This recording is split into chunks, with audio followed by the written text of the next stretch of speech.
Okay, why don't we start? Maybe just tell me a bit about, in terms of your reserve time. What were you doing at the time that you volunteered to go to Cyprus?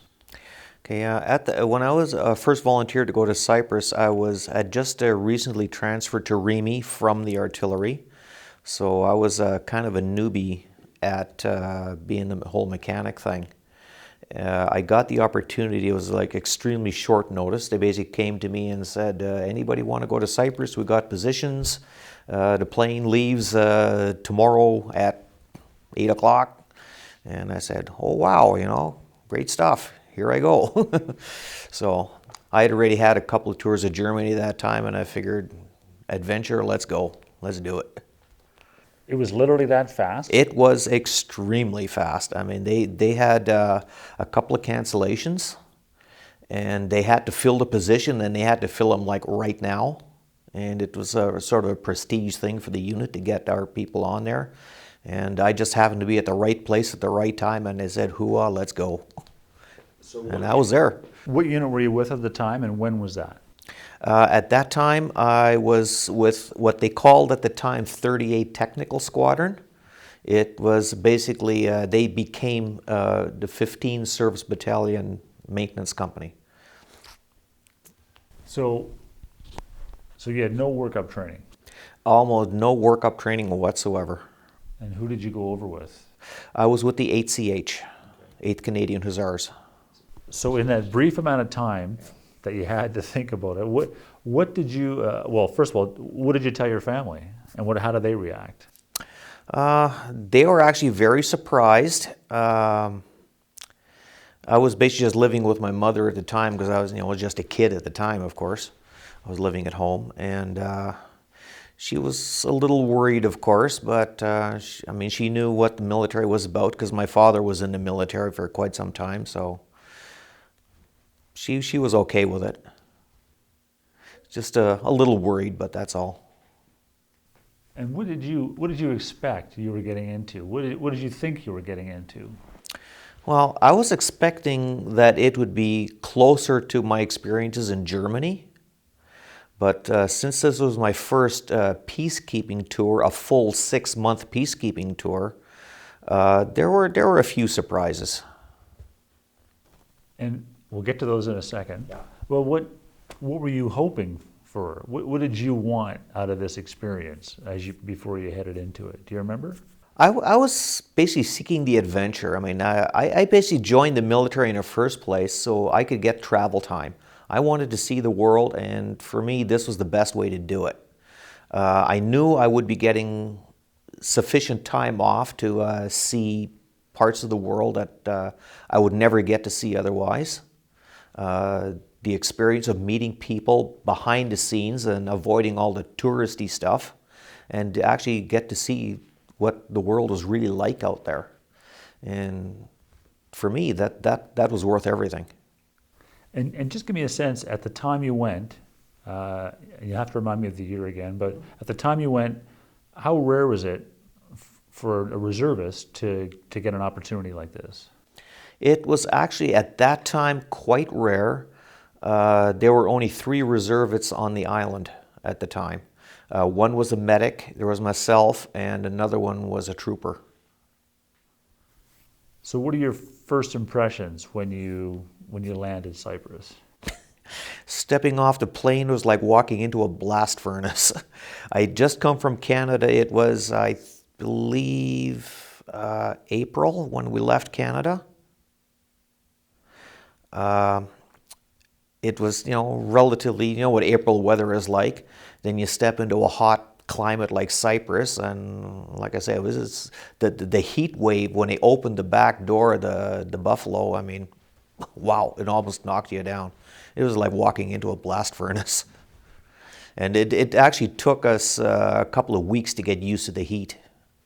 But after that, it was okay. Tell me a bit about what were your accommodations like? What did Cyprus look like as you drove in from the airport? My first impressions of Cyprus was like a rocky, deserty kind of thing. I really didn't know what to expect. I saw like very narrow roads, quite somewhat primitive compared to what we have, vehicles old and so forth. It was a bit of a culture shock seeing things. You didn't see like all kinds of vineyards and all this kind of weird stuff. And I thought I was like going into a desert somewhere. But after later experiences, it kind of became a little more normal. And where did you stay? Where did you operate out of? We were actually staying out of the former Finnish garrison. They had left Cyprus and we basically took over their location. It was right outside of Nicosia. The accommodations actually were, for the time, far better than I would have expected. I was almost expecting to stay in tents or something like that. But we had like stone buildings with metal roofs and so forth. They were actually quite good. We had our own individual rooms, which for that time was actually quite unusual, I think. And it was really not bad at all. The garage, the work area we had was like an open garage, almost like a carport, like a giant carport kind of thing. And it actually, and because the weather was always warm and hot, I mean there was no winter or anything like that, it actually turned out quite nice. It was definitely one of my better tours. You said you were one of 3 reservists on the island. How were you treated by the regular force at the time? Well, at the time, the attitude of the regular force to the reserves was definitely somewhat negative. So you always had to be at your best at all times. I mean, to the general regular force soldier at the time, the reserves were basically a waste of money. So, and in a way it was true because our reserve training at the time wasn't anywhere near what it is today. Like I say, I mean, I was deployed there on extremely short notice. I had almost no preparation training. I was a corporal at the time. And in order to become a corporal mechanic in the reserves, you basically had a quick 2 weeks training in Borden, and that was it. I mean, you were pretty much left to your own resources on just about everything. And the regular force, they were expecting fully trained a corporal, you know. The regular force, they would spend like maybe, 2 years plus on-job training and so forth to get to that rank. As a reservist, you had maybe 2 weeks training, and they were expecting that higher level of performance. Well, we just didn't have it, but we did our best, and we managed to pull it off. So what was a typical a day for you in Cyprus? What would you do? Get up in the morning, go to breakfast, which was quite good considering. And basically just go to work like a regular 9-to-5 job. You had the occasional time when you had to go out on a vehicle recovery.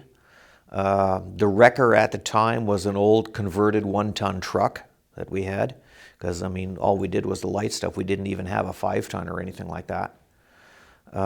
So I managed to get on a few of those, got to see some of the countryside.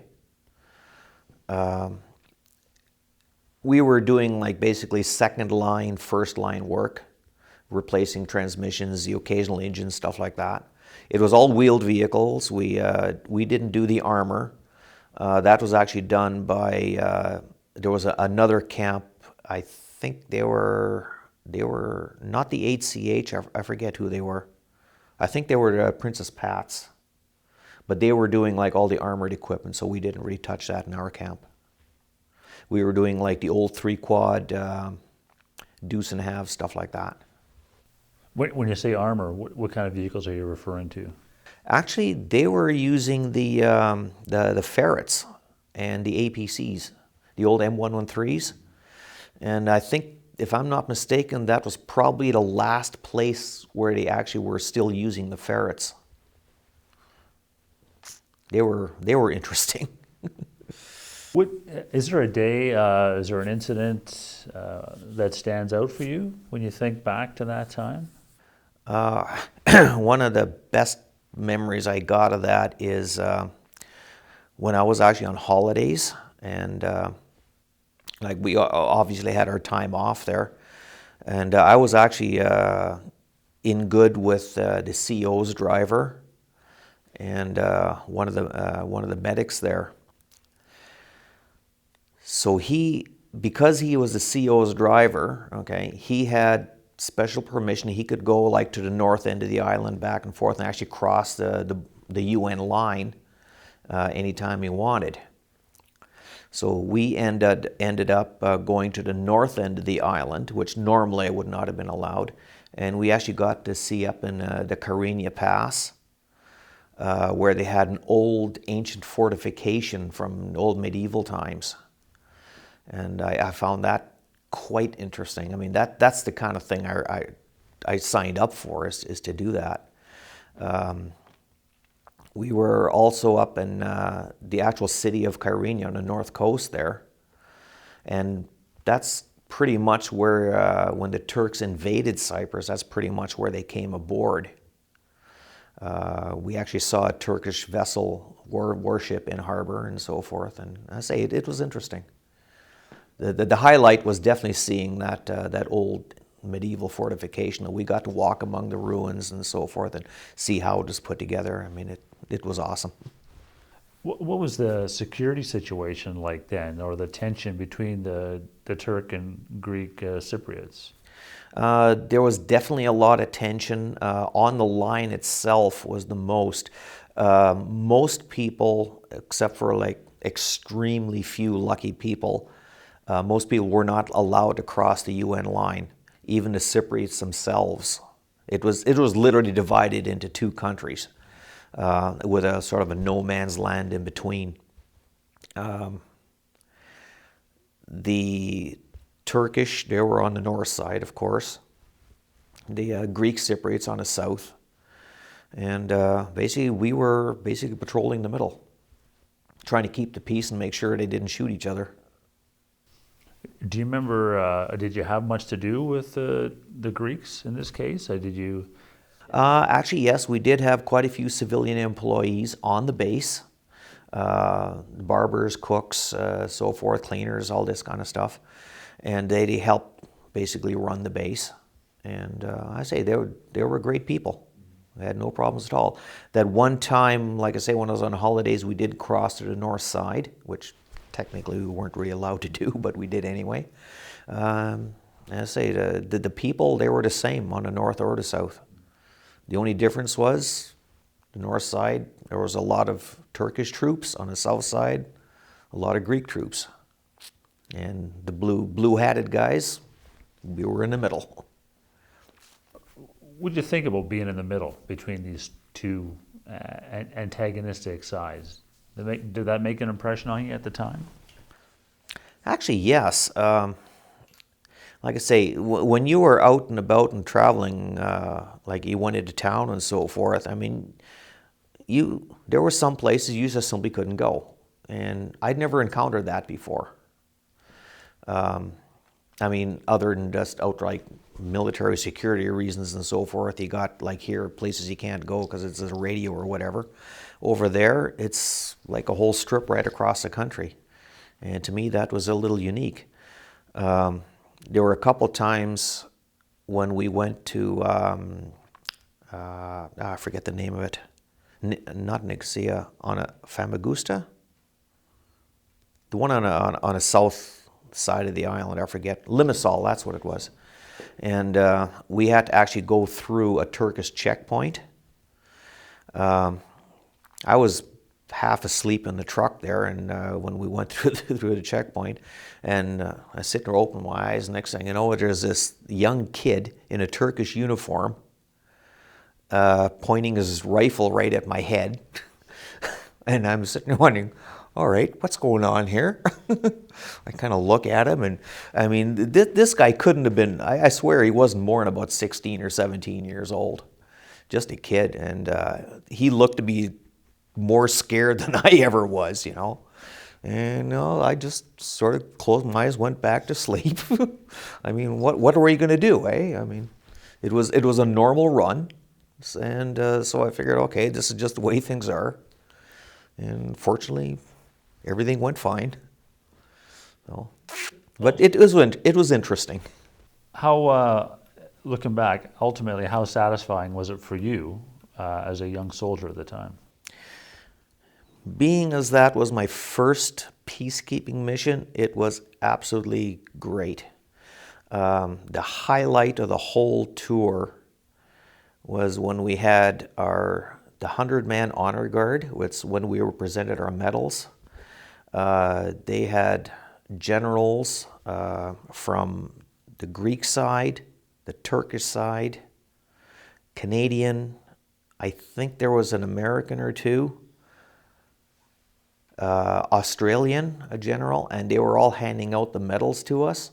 And we were all lined up like a 100-man honor guard sitting there, and all these generals from all these different countries pinning the medals on us. And it was fantastic. It was just that was the highlight of the whole thing. How did you come home from that, and like how and make that transition from full-time to part-time soldier again? I gotta say it did somewhat change my perspective on what the military, how things worked. That basically was where I actually started coming to the conclusion I wanted to make a full career out of it. And like I say, very shortly after that, I actually joined the regular force. I switched over and did make a full-fledged career out of it. It did change my perspective. So it wasn't like you had to re-civilianize yourself, you just jumped in with both boots. Exactly. I jumped in with both boots. I and took everything I could out of it, and like I say, I ended up making a full career out of it after that. It did. I didn't want to be a part-timer anymore. That was the turning point for me. Why don't we talk? Sort of give me the Coles Notes version of. So where did you deploy to? Just a bunch of place names, kind of like a laundry list. Where did you deploy to as a regular force soldier? The first deployment I did as a regular force was Cambodia. That was 1992. The government of Cambodia basically was pretty much non-existent at that time. Vietnam had been basically running the country for well over a decade, but due to various political and economic situations and so forth, they simply couldn't do it anymore, so they pulled out completely. And the UN was basically asked to come in and help Cambodia get back on its feet. So we started a multinational force called UNTAC, United Nations Transitional Authority in Cambodia. And I was basically on the first contingent of that. We were called ourselves the 92nd Transport Company. So basically we were using deuce and halves and light transport and so forth. And we were stationed just outside of Phnom Penh. It again was definitely a culture shock to basically go into a country that basically had no government infrastructure whatsoever at the time. Everything was just absolutely chaos. Going downtown was interesting because no road rules kind of thing, and everybody just helter-skelter going every which way and so forth. There was no left or right on the streets and this kind of thing. As soon as evening came and dark would set in, it turned into a ghost town, because everybody was still afraid of like the Khmer Rouge coming back and so forth, bandits and all this kind of stuff. And it was an absolutely incredible culture shock to go there and see the way things were going. the heat, the animals, and so forth. They had what they call I forget the exact name. It was a museum dedicated to some of the Khmer Rouge atrocities, where their torture chambers, that they had taken an old school, basically built a torture base out of it. S21? I forget the name of it. Could be, yeah. And we went through there, and it was a very sobering experience. There was the killing fields. That's the one that the movie was based on. And the movie was one thing, but to actually walk through the actual location and to see the real one, that was a sobering experience, all right. They had a monument there. It's called a stupa. It was like a 7-level building, and it was actually filled with the skulls of the people that were murdered there. And there was a lot of them. There was a lot. Where were you, where did you stay? Where did you work from in this base outside Phnom Penh? We stayed, or first moved into an old abandoned trucking company. It was pretty ratty when we first moved in. Our main goal was to actually make it habitable, because I mean, like, we were the first ones in. There was no Canadian support group to set things up for us. We did that all on our own. The roof leaked every time it rained. I mean, it rained inside just as bad as it did outside. The spiders were just incredible. They were everywhere. Of course, we had mosquito nets over all our beds and everything like that. And some of the guys actually took to capturing some of the local little lizards and things and parking them inside their bedding just to keep the bugs out. So it worked. It got the job done. But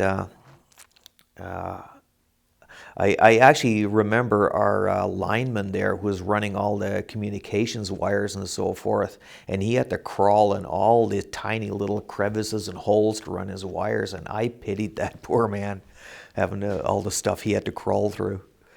But it was quite the experience. Our garage was like wide open, nothing but a big tin roof, and that's all it was. So how stressful was it working under those conditions for 6 months? Actually, oddly enough, it really wasn't that stressful. I mean, our CO at the time, he was absolutely fantastic. He did everything he could to make life as easy as possible for us. And he was a guy, he wasn't afraid to get down and dirty himself, okay?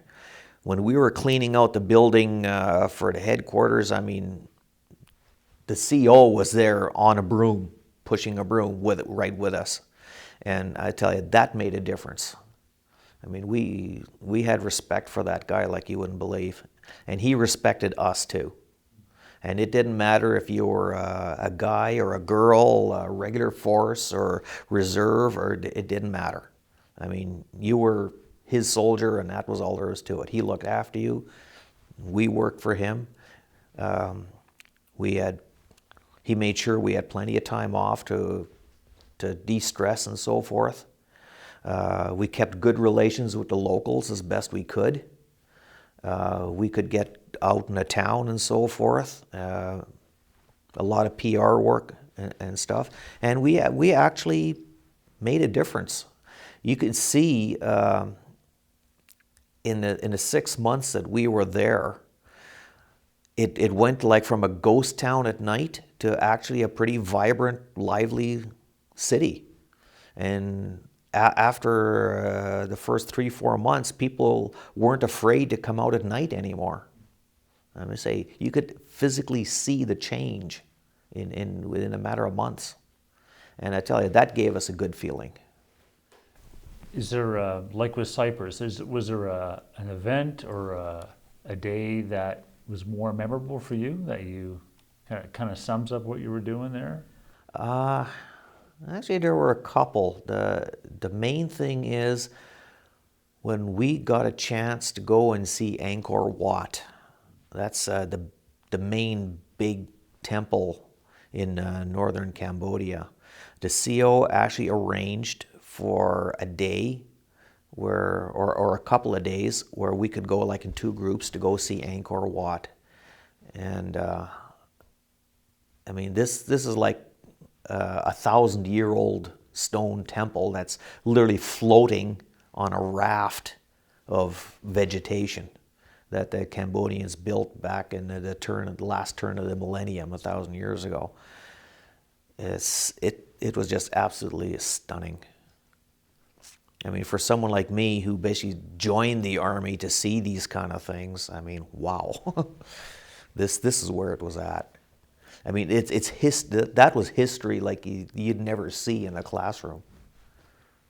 It's interesting, yeah. When I ask you to pick your highlights are kind of the historical, cultural touchstones, right?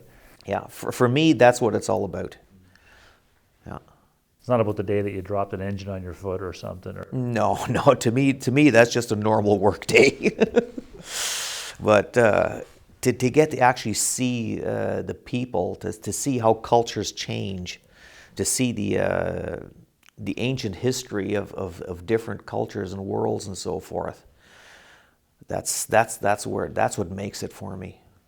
I mean, I actually studied the Angkor Wat when I knew we had the chance to go there. I mean, I actually found a few books and so forth by like George Cetus, I think, wrote a book on. He was the first one to discover it. So I read everything I could on it, and I learned some of the history of it, the ancient Khmer kings at the time. And so when I actually got to the Temple of Angkor and Angkor Thom as well, I knew something about the history of it. And then to actually see physically, literally carved in stone, the things that you were reading in the book. I mean, that's an education you'd never get in school. And I say, it was worth it. So, but you did do a couple of tours between Cambodia and Afghanistan, right? Yeah. Just tell me where else you went. Okay, I did go to Bosnia, mostly in VK, and because we were, at the time, I had joined a unit called the 3CSG, 3rd Canadian Support Group. The mission of this unit was to set up, take down, and administer the changeover of different deployed groups. So we were basically the in-between guys, okay? Like when 8CH would go over, they'd come back and someone else would come over, take over. We were the guys that were in between to administer the handovers. And because of that, I actually did a lot I went to Bosnia, I think about 5 times or something like that. Mostly like anywhere between 2 weeks and a month kind of thing. Granted, short term, but we were constantly going over. So I actually spent quite a bit of time at VK, almost 1.5 years in 2 weeks at a time. But so I actually learned, ended up like driving all across from Bakar, I think the name of it was. No, not Bakar. That was, yeah, Bakar. And VK itself. I remember the first time they gave me a truck and said, "Oh, you got to take this over to VK," and I said, "What?" So here I was, all by myself, driving this vehicle, nothing but a map and a few road signs, and I had to go across like Bosnia at the time, a hot land like it was, or a hot zone. And oh my God, am I going to make it? Did I make the right turn? You know, almost every turn I made, I'm wondering. Fortunately, I actually made it in one piece, so that was an interesting trip. So constantly worried about whether I was going to get lost or not, and then how I would deal with it. But I got lucky. When were you making these Bosnia trips? What was the time period?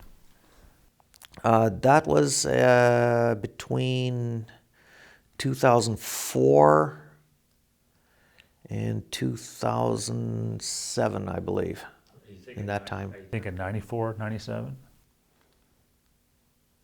No, that was after I was posted to 3CSG.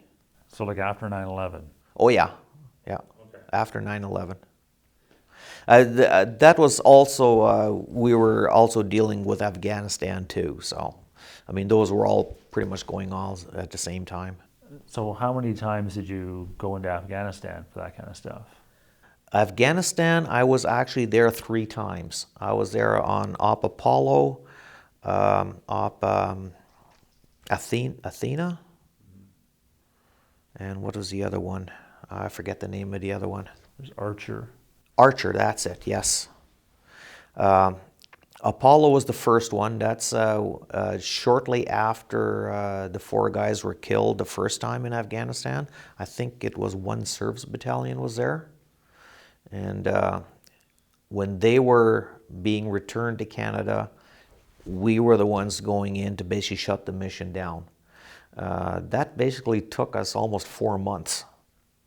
We stayed there way longer than we were originally intended. We were only supposed to be there a month, but because of a lot of political finaglings between different countries who couldn't agree, because, okay, you guys got to go here, and you can't go here, and you got to go there, and you got to go through this. And I tell you, our commander at the time there, I mean, he must have been pulling his hair out constantly dealing with all this stuff. And I say, in the end, we ended up staying a good 4 months there, 3 months beyond what we were supposed to. But it was interesting. We got the job done. We got all the equipment back, all cleaned up, and everything repatriated and so forth. And we basically shut down Op Apollo. What did you think of Afghanistan compared to your previous tours? What were your impressions? Dry desert, absolutely. I mean, how those people can make a living and build a city out there is just absolutely beyond belief. I mean, historically speaking, at one time, that was a garden spot of the world. But I mean, that was like 1,000 years ago. Now it's an absolute desert. And normally you think of a desert being like beach sand and stuff. Well, not really. The sand in Afghanistan is more like talcum powder. I mean, try to imagine, go home, crank up your oven to about 300 degrees, put a fan in it, and have someone throw talcum powder in your face. You know, that's what Afghanistan is like. I mean, the people that can live there, it just boggles the mind. What did you think? Because you went, I mean, as you said, you were there for 3 different missions. Security situation is changing. And it's, I mean, I'm assuming it's the most dangerous place that you went. Technically, yes, it was, absolutely. For those people that basically went like off base, outside the wire a lot, I mean, that was one of the only missions I've ever been on where anyone going out there, they had to be full body armor, weapons, and done up to the nines, okay? No other mission I've ever been on was like that. No other mission I've ever been on, I can honestly say, needed that. Afghanistan, you needed that. Because anybody, they could come after you at any time. The roadside bombs and so forth, the IEDs were a constant threat. People were constantly getting killed. Americans, at that first mission I was on, they were actually taking the brunt of it. Toward the end, we were getting hit a lot harder ourselves because we were out a lot more. And I say, that literally was the most dangerous mission I've been on. Fortunately, in my position, I did not have any reason to really go off base, and I consider myself extremely fortunate in that. For those that did have to go off base a lot, yeah, they were definitely in the thick of it. What did you ever have any, because of that threat, acknowledging that you pretty much stayed at CAF, let's say, but you're getting towards the end of your career. Did you ever kind of think, I've kind of been there, done that, don't really need to go back? Any sort of, any kind of sort of second thoughts? That thought never crossed my mind. Right up until the day I hit my CRA, I was ready to go back. I mean, like I say, for me, that's the adventure. I joined the Army because this is what I wanted to do. This is my life. That's what I was there for. And if I could have got an extension beyond CRA, I'd still be willing to go. I mean, to me, that's what it's all about. Was there a time, from those Afghan, whether it was a TAV or a full-blown deployment? I mean, you got the medal with the bar. So was there a day that stands out for you in terms of your job or what you saw, what you did? Yes, there was. It wasn't specifically in Afghanistan. It was actually one of the Bosnia missions. When we were returning from that, the plane we came back on was the same plane that carried the first 4 casualties from Afghanistan. And we basically escorted the bodies back to Canada. And that was a bit of a sobering experience. So it wasn't directly Afghanistan, but it was definitely related to that.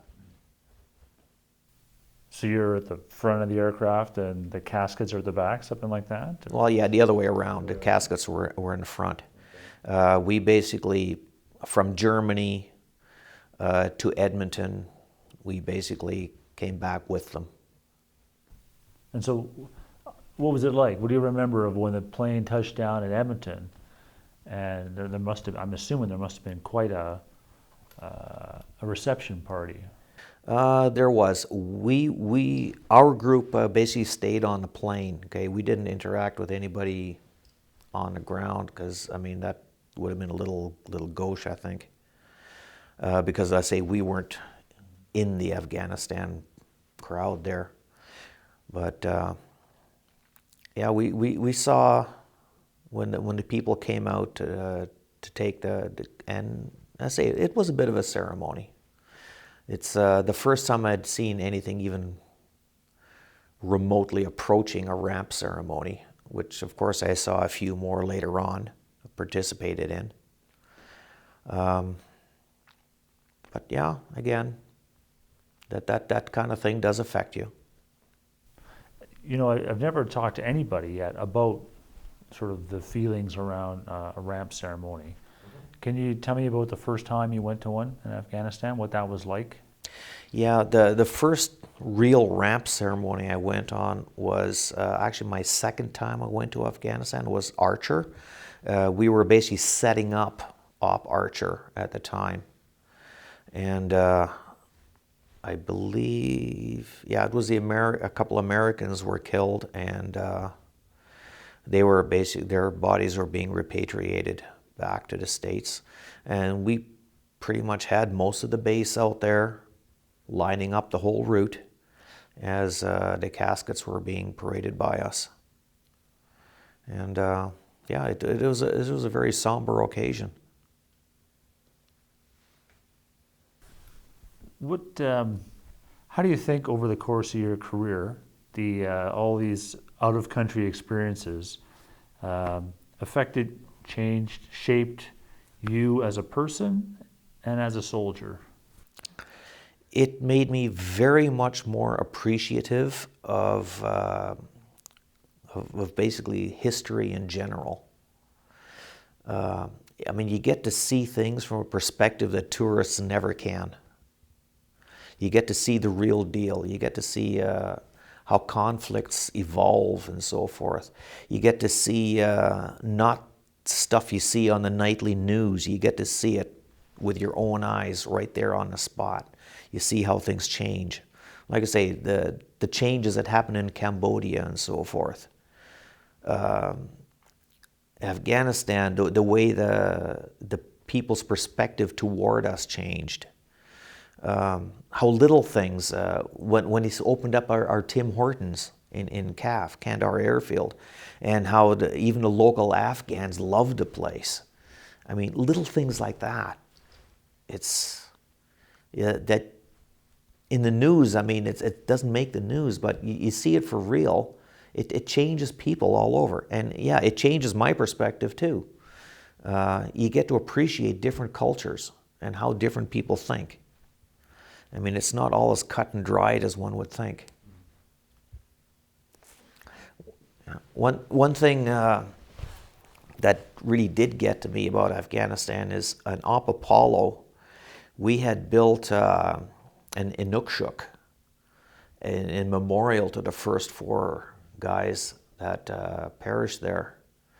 And when we came back in Op Archer to set it up, the Inukshuk, I noticed was missing because things on the base had changed. So our indoctrination officer there, who basically welcomed us to the base, I mean, I asked him, what happened to the Inukshuk? And he says, what's an Inukshuk? I said, you know, the monument we had to the first 4 guys in Op Apollo? And you know, and because apparently there was an accident and it was kind of shoved in a back corner somewhere. By the end of our little stint there, about a month later, the Inukshuk had been repaired, it had been put back up, and toward the end of the Afghan mission, it had a special place, its own little cairn, and I think they've actually repatriated it back here to Canada somewhere. I mean, little changes like that. I mean, you can make an effect and have an effect on how things are done. It's amazing that you can actually make those kind of changes. Hey, it's memories. What's it like for you now? You're retired, and a whole different pace. Mm-hmm. Do you miss it? I absolutely miss it. I was thinking, I mean, I'd retire and then I'd turn into a couch potato and relax all day. I find I've got more work and I'm busier now than I ever did when I was working for a living. So, I mean, do I miss it? Absolutely. I'd go back to it in a second. I mean, I'm not ready to pack it in yet, but hey, CRA, go figure. Now I just got to find other things to keep myself busy. Is there anything I haven't asked you about that you want to finish on or say about your experiences?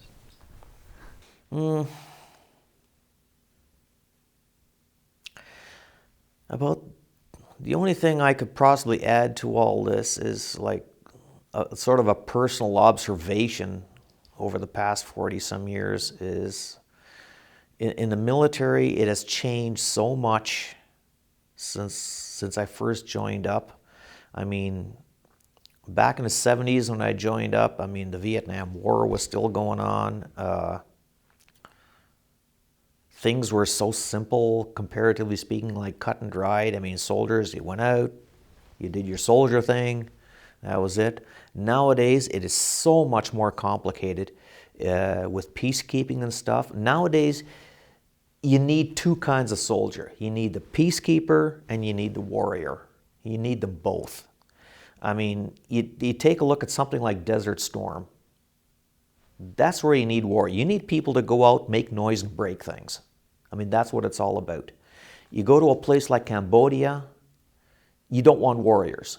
You need people to go out there to interact with the people, change their attitudes, their way of thinking. You need people to go out and basically teach people how to build a new country. You don't want to go out and make noise and break things. You want to build things. And in the modern war or a modern world, it's just too complicated to have just one type of soldier. You got to have warriors, you need peacekeepers, you need them both. I have a question based on that. How do you think, or how did you see the Canadian soldier evolving from the time that you joined in '72 until when you got out? Or is it still the same guy, just different uniform? Oh, it's definitely a different guy nowadays. I mean, a lot of the old guard guys like I joined up with, we don't belong in the world, in the military anymore. I mean, our way of thinking, our mindsets are, for lack of a better term, so last century. I don't think we could cut it anymore.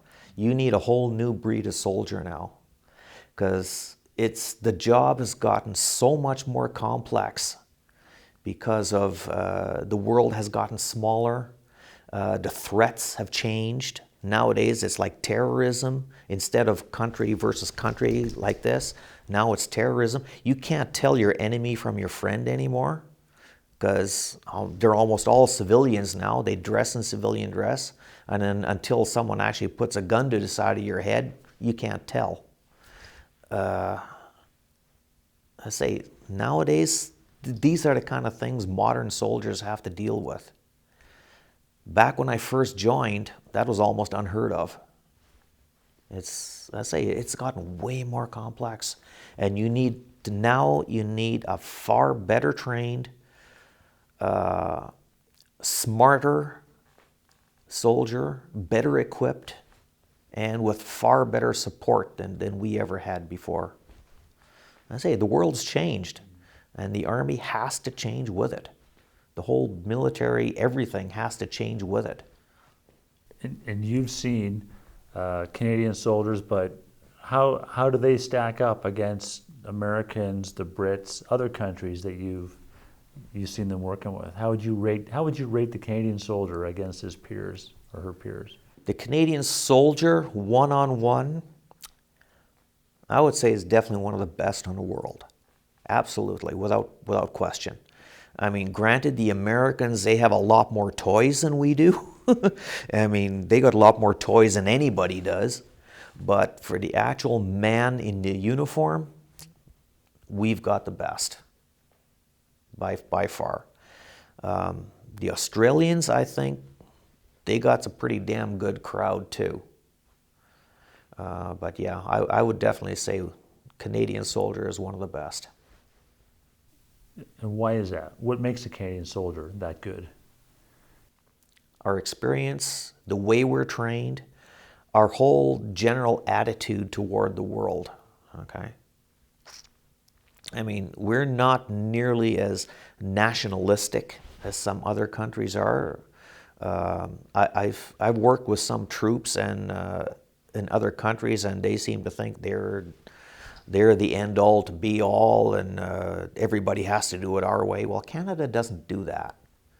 Canada goes out. I mean, we have a lot more respect for other countries and other nations, even if they're even like third world countries. We, in generally speaking, have far better respect for them than some other military forces do. And that counts. In the modern world, the way things have changed, it makes a difference. Thanks very much. Thank you.